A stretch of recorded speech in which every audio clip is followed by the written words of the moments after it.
Indeed he is, and he joins on the Bryant Heating Cooling Systems fan guest hotline, fresh off of a trip out to Las Vegas and on the precipice of Buckeye camp opening on Thursday. Let's start league-wide, and then we'll get into the Buckeye stuff, buddy. You were out there in Vegas, Big Ten meetings. What did you learn about the Big Ten and Tony Petitti, which a lot, because we hardly ever hear from him. What are some of the headlines for you? What resonated with you in terms of Petitti's approach and what he had to say about the league? Yeah, pretty incredibly first, Beau. I followed up that trip to Vegas by then going directly on a guy's golfing trip to Michigan. So I'm not sure that you're supposed to stack Sin City and a golf trip back to back. So we got to recharge the batteries before Thursday for the first day of camp. But yeah, certainly thinking back to Tony Petitti kicking it off, I thought it was, strange that the leak of his letter to the Committee on Infractions came out on Monday, or at least it was a remarkable coincidence, because then he had to go address that. And you think, I'm not going to talk specifically about some of these coaches. Some of this was, off the record conversation, maybe to get more candid answers. I don't believe that the rest of the league appreciated any defense or any notion that Michigan had already paid enough price for that. The people in this league are by and large appalled by the on-field cheating. This is not about McDonald's bags or NIL. This was about the actual playing of the game, integrity of the game. And I don't think that it's a delicate balance. I mean, Tony Petitti's job as the meat shield for the league in some respects is to passionately defend all 18 programs. And so I understand this tough spot that he was in, but the other 17 don't believe that what they did should have any kind of defense around the league or around the country. So I think there was a little bit of frustration about that part. When you shift away from that, I think there's a notion that the rest of the league is sort of falling in line and accepting the view that he has on number of conference games, what the college football playoff expansion should look like, automatic qualifying standards. And he makes a pretty compelling argument. And, I think I was sitting next to Berm on Tuesday, and he's like, oh, well, yeah, I think that does make a good point for AQ and making the regular season more meaningful in a lot of respects. And I was like, oh, he got you. Huh? It was a nice sales pitch.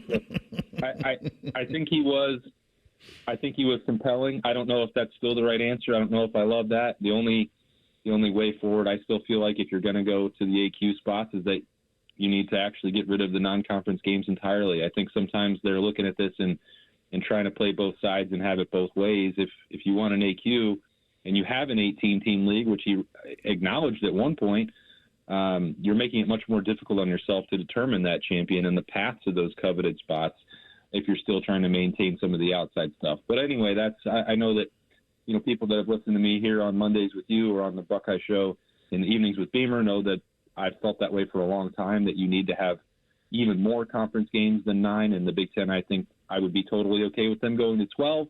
Mm-hmm. Certainly we're not going to get to that point, but I think that some of that posturing that was done on Tuesday was primarily just to get the SEC to 9, and I can't really fault him for that either. I said this Tuesday, buddy. He does not sound like a commissioner who works with Ohio State's best interests at all. He feels to me like a commissioner who works for his television partners, and that's why he wrote the letter to Michigan, right? Yeah. That's why he wrote the letter, because Fox, NBC, and CBS cannot have Michigan fall off a cliff. They can't. I mean, Ohio State and Michigan carry Big Noon every week. You can't have Michigan irrelevant. You can't have them. So that's why he wrote the letter. I think there's a pretty direct correlation between those two. And the automatic qualifier thing that he harping on, and see all these coaches come out there and say, oh, yeah, we want that. Really?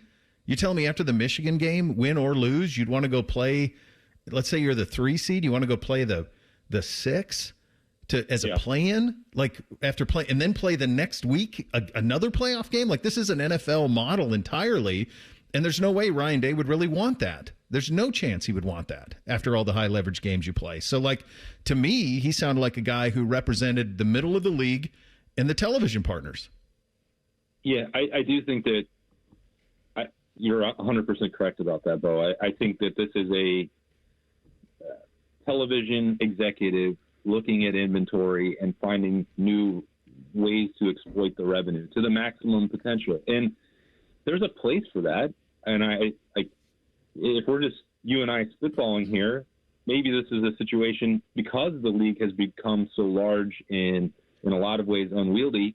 Maybe you have two commissioners that you need. One who's going to look at your negotiations with Fox and CBS and NBC and exploring revenue. And then you have to have like a rules commissioner and a football commissioner and a panel of people saying, what's the ideal format competitively? What is a penalty for something who you're going to violate, whether that's what Michigan did, which is to the extreme, or even just like a helmet throwing incident that, like handing out suspensions and punishments that way.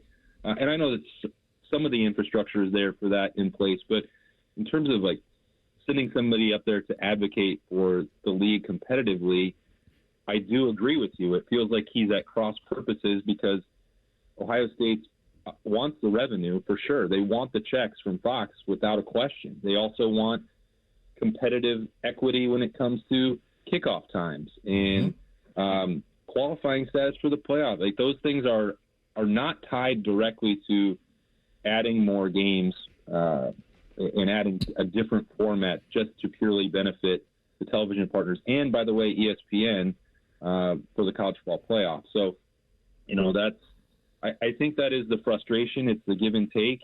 I think that Ross Bjork and Ryan Day see, I don't know, I would guess I'd throw it around like 75, 80%. Like I think that they do share a lot of common purposes, but not all of them. And it's that last 20% that may be the most important. Yeah.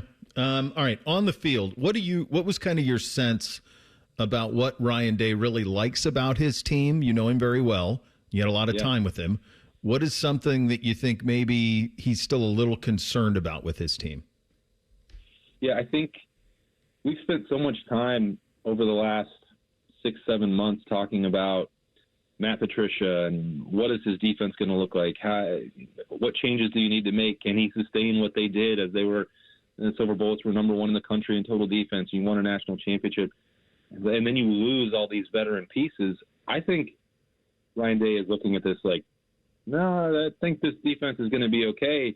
And that allows him to – he's trusting – he has another head coach of the defense. And I think that people are – even if the names are new, even when it comes to the defensive line, he talked about Will Smith and his emergence over the summer at defensive tackle and Kenyatta Jackson being a leader. I think that he kind of looks at the defense as like, no, that's okay. I don't know if Ryan Day has to spend a lot of time there.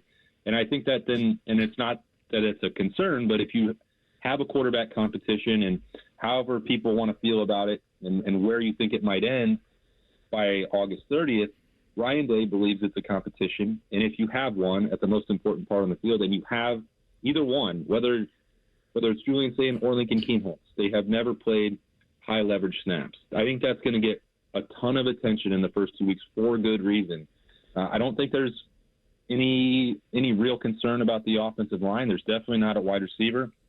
It feels like they have a lot of comfort there with James Peoples and C.J. Donaldson in the backfield. So, I think you look across the board and this roster is still really well built. It's inexperienced. So when you're drilling down to it, that does tie in directly to quarterback. These guys are going to have to get up to speed in a hurry, whether that's just the way that they practice or get through scrimmages or, Texas and beyond in those first couple of weeks. It's replacing the leadership that they had, which seems like that's really going pretty well based on some of the conversations that, Berman and I had with Sonny Styles and Caleb Downs and Jeremiah, like naming some of these other guys that we hadn't maybe been thinking about using their voices more. But ultimately that also applies to the quarterback. And I now that we're at the point where they're on the practice field on Thursday, and it's like, okay, well, let's actually talk about what this is going to look like. It's not projection anymore. Someone's going to need to take that job in a hurry. And I do think that is everything else is lined up in a way that Ryan Day doesn't have to think about it a ton. Now he does. He's a coach. He doesn't sleep and he worries about everything on the roster. But I think that between him and Brian Hartline and Billy Fessler, like there's going to be a lot of pouring over film and a lot of minutia because they've got to get it right and they've got to get it right in a hurry. I'll get you out of here on this one. What is the team in the league that you get the sense we're all not talking about enough? Is there a surprise out there in the league? Yeah, Illinois, I think, Bo. I mean, people like them. People like them, and I think there's good reason. I think, for whatever personality things people might like or dislike, I actually really like them with Brett Bielema. I think that it didn't fit in Arkansas. He didn't fit, and the way he talked didn't fit, and the way he built the roster didn't fit. This man is Big Ten to his very core, and he knows what he wants to build. He knows what identity he needs to coach and recruit around. This is going to be a good team, in my opinion. Now, you're going to have to – I don't think – I say in my opinion. I think a lot of people share that view. But the reason that I bring them up is that there's whatever notion there is that Ohio State's season is going to boil down to Texas and then Penn State and Michigan. Going to Illinois when there's a very good chance that they are undefeated, and that becomes maybe the biggest game that they've had there in however many years, 20, 25, 30. That place is crazy to go. It's difficult with the weather. It's unpredictable. And if their fan base is rabid for an opportunity like that, and they can run the football, and they're going to be really solid on defense, and it's going to be a physical, knockdown, drag-out fight, Big Ten style, don't sleep on that game, anybody. I think that's the one that you've got to circle for Ohio State. And even if the Illini lose that, they were right there in that playoff conversation. Bielema was trading barbs with Lane Kiffin 7 months ago about the schedule. They're not falling off. They are going to be a pain no matter what. He just never should have left Wisconsin. No, he shouldn't have. It was perfect. But now it's like I think he should do every program like that in the Big Ten just to see if he can prove it. After he every time a job comes up. Yeah, in 2 years he should. When Kirk Ferentz steps down, perfect. I had a great time at Illinois, but now I'm going to go do this at Iowa, and then he's going to do that for 5 years, and then he should go try Indiana when Signetti's shtick wears off. I think he should. I think he should coach. He's like the all-time Big Ten coach. Like that. You were the all-time quarterback when you were a kid growing up. Yeah, that's what Brett Bielema should be. I'd like him at Penn State. I think he'd be fun over there. That'd be real annoying. I don't know. Wouldn't that be? Don't give him those resources. No, he's got to do it with less. I enjoy him. We're all better for it. We're better for having you back, buddy, and I'll see you out there on Thursday. Can't wait. See you both. All right, there you go. Austin Ward, The Beat with Austin and Berm on 10 TV Plus, and joining us on the Brian Heating Cooling Systems Fan Guest Hotline. Thing or Not a Thing up next.